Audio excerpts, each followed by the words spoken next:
Hi, everybody. It's Deborah Prinzing here, and I'm the founder and creative director of the Slow Flower Society. I have a special bonus update for you. And why is that? Because it's Earth Day 2022, and I have a special bit of news to share with you. The past year has been packed with great news for flower and garden lovers. 1 year ago, Slow Flowers announced the first consumer insights collected as part of the 2021 National Gardening Survey. This survey has been conducted since 1973. It's an annual survey that tracks consumer shifts and produces a comprehensive market research report used by lawn and garden industry folks to make strategic decisions around product development, sales, and marketing. Last year's survey established a benchmark on consumer attitudes about domestic and locally grown cut flowers and consumers' purchasing preferences.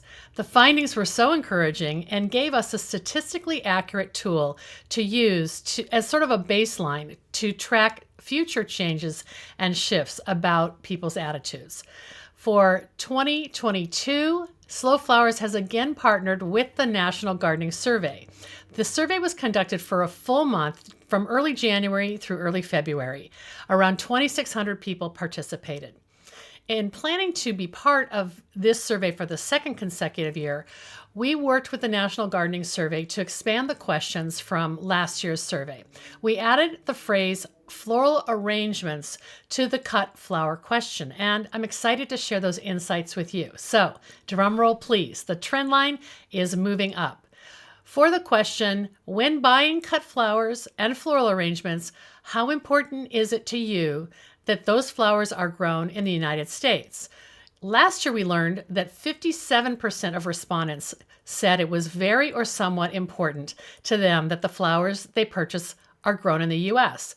And this year, that number has increased to 61% of respondents, indicating it is very or somewhat important to them that the cut flowers and floral arrangements they purchase are U.S. grown. For the question about local, we asked, when buying cut flowers and floral arrangements, how important is it to you that those flowers are grown locally? We learned that in 2020, 58% of respondents said it is very or somewhat important to them that the flowers they purchase are locally grown. For 2021, that number has increased to 65%, up from 58%. To me, these numbers are so encouraging. What's to account for the needle moving so far? The 2022 survey did change the question and the wording from just cut flowers to cut flowers and flower arrangements. As Paul Cohen, the researcher behind this, explained to me, the significant increase is not due to the modest increase in average purchase amounts per respondent. Rather, it's due to a significant increase in the percentage of respondents who said they made a U.S. or local flower purchase. That percentage increase is also due to the fact that we changed the question wording from just cut flowers to cut flowers and floral arrangements, and we'll be using that terminology moving forward.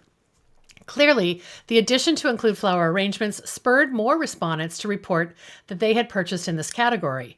Paul speculates that the significant backlog of weddings that created a boom year for weddings in 2021, also contributed to the increased number of customers for local and U.S. grown cut flowers. Those numbers went from 1.3 million weddings in 2020 to roughly 2 million weddings in 2021. And as a footnote, 2022 is forecasted to be another banner year for weddings, with 2.5 million couples expected to tie the knot this year. With input from the Slow Flowers community, we added a new follow-up question to the National Gardening Survey. We asked, when purchasing cut flowers and flower arrangements that you know are grown within the U.S. or locally grown, which of the following places have you purchased them from? And we let people select all that applied, so the numbers don't add up to exactly 100. The most common purchase locations for cut flowers and flower arrangements grown within the U.S. or locally grown were supermarkets, followed by mass merchant and discount stores, and retail florists and farmers markets. Supermarkets were identified 32.5% of the time.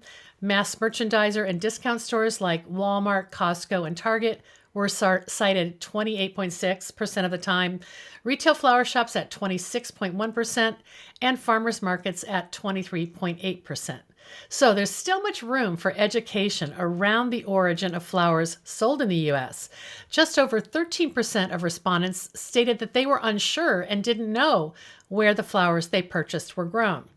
We also saw a little bit of increase or a little bit of indication that people are shopping on farms. 9.5% said that that's where they get their local flowers. 5.6% cited e-commerce and flower websites as a source for local and domestic flowers. And CSA flower subscriptions accounted for 3.7% of local and American-grown flower purchases. So, what does this mean for you and your floral enterprise? Slow Flower's investment in participating in a national survey helps bring the conversation about the origin of cut flowers and flower arrangements to the center of the dialogue. Simply by asking these questions, we elevate local and domestic flowers to top of mind, and this is important. The statistics reflect a cultural shift, one I predict will only increase.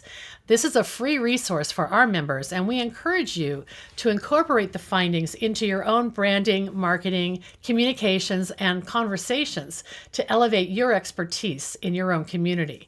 Next week, we will release a member press kit around the National Gardening Survey. It will include resources such as a press release, survey graphics, and social media assets for your use. If we want more people to talk about local and domestic flowers, we need to give them something to write about. And so this news is really exciting. We're doing the same on our end. So thanks to your support, you'll be able to see these resources in a lot of places. Our special member mailing will go out next week, and it will include all those resources plus a link to download them at slowflowersociety.com. So what a great bit of news for Earth Day, and I thank you for being part of this celebration.